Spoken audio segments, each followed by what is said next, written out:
Good day, everyone. My name is Jeremiah Rainer Batalla Balagot.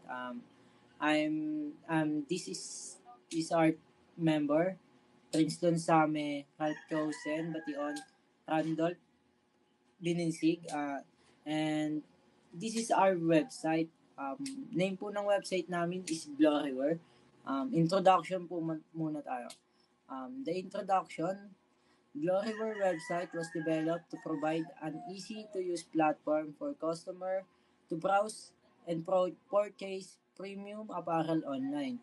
The primary target audience is young, adult, comfortable clothing. This website addresses the need for a convenient and accessible online shopping experience. Ginamit po naming tools para mabuo ang website na to is HTML, CSS, JavaScript, PHP, MySQL, XAMPP, and Visual Studio. Punta naman po tayo sa homepage po sa landing page po namin. Sa landing page po is makikita ang aming logo, homepage, about, contacts, and shopping cart. Then, balik po tayo sa homepage.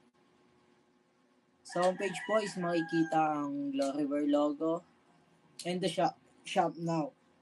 Punta tayo sa about. Sa about po is makikita kung ano ang story ng Glorywear. Glorywear redefined fashion with clean lines, essential piece founded on principle of minimalist and digital aesthetic. We create clothing that speak to simplicity and quality craftsmanship. Our mission po is to deliver essential fashion with clean aesthetic and uncompromising quality for the modern individual. Vision naman po is to become the definitive source for minimalist fashion in the digital age. Punta naman po tayo sa ating account center. Makikita din po yan sa ating homepage. Next po is Ralph Chosen Bation. Mag-proceed naman po tayo sa login page. To create account, need nyo po muna mag-fill up sa sign up.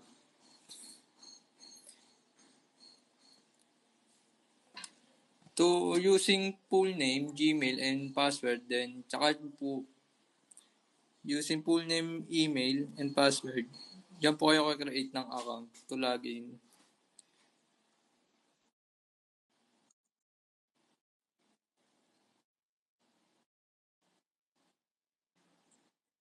Kapag nakaka-create na po kayo ng account, pwede na po kayong dumiretso sa login.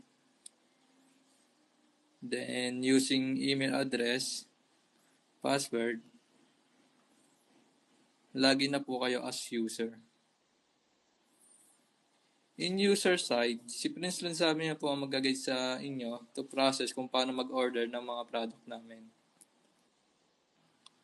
Ngayon at nakapag-login na po tayo ng account, ay pwede na po tayong umorder ng mga items na gusto po natin.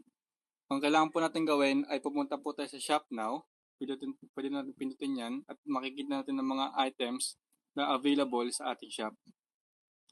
So for example, order tayo ng Glory, ng isang t-shirt. Kahit na dyan, okay lang yan. Yan. Sa loob niyan, pwede kang magdagdag o magbawas ng t-shirt mo kung ilan ang gusto mo. At pwede mo na siyang i-add to cart. Tapos, syempre, hindi lang naman yun ang pwede mong gawin. Pwede ka rin umorder pa ng marami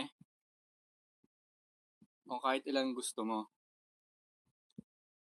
Kunwari, yan, order pa tayo ng isang short. Yan. Pagkatapos natin umorder, pwede na tayong pumunta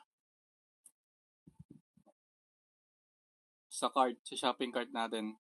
Kasi shopping cart natin, doon natin makikita ang ating mga in-order. Ayan. Dito, pwede tayong mag-clear cart or kaya mag-remove tayo ng mga items kung gusto natin or kung gusto natin magbawas.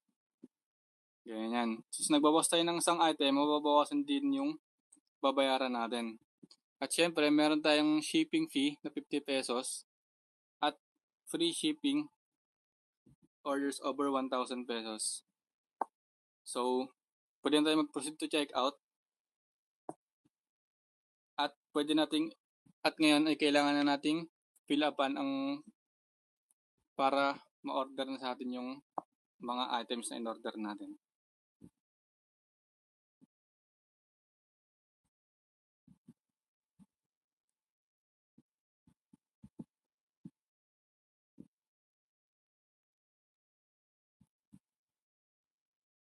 Ayan.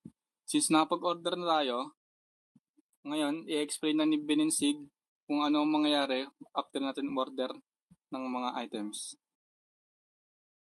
So, dito naman maglalagin tayo ng admin side.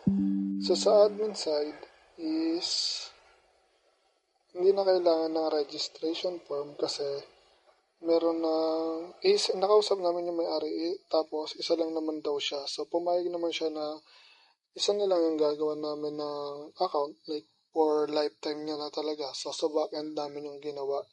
So, pag in-open tong database, yung admin, ito makikita nyo, dashboard, overview. Nandito na yung mga total products, total orders, customers, total revenue, ganon. Tapos may quick action siya. Ayun yung mga button, add product, view orders, manage customer, view report. Tapos recent orders, low stock alert, kapag wala ng stock, ganon, dito makikita yon. Then dito sa product management, makikita nyo yung add new product. So, pwede dito mag-add new product. Then, type lang kayo kung ano yung ilalagay nyo yung product. Alright, ayan, example. Lagyan natin na kung ano. Try lang.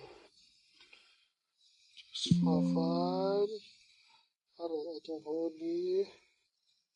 And pag sinave to, dapat makikita to dito sa all products sa table. So, since nandyan yan, pwede siyang i-edit. Kung lang yung stock, kung saan category, kung pwede mo i-remove, ganyan. Ganun lang. So, yung description.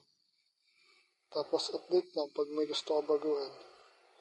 Doon dapat, pagka sinave to, mapupunta siya makikita siya sa user side. So, pag nalogout natin tong admin side, dapat nandito siya sa user side.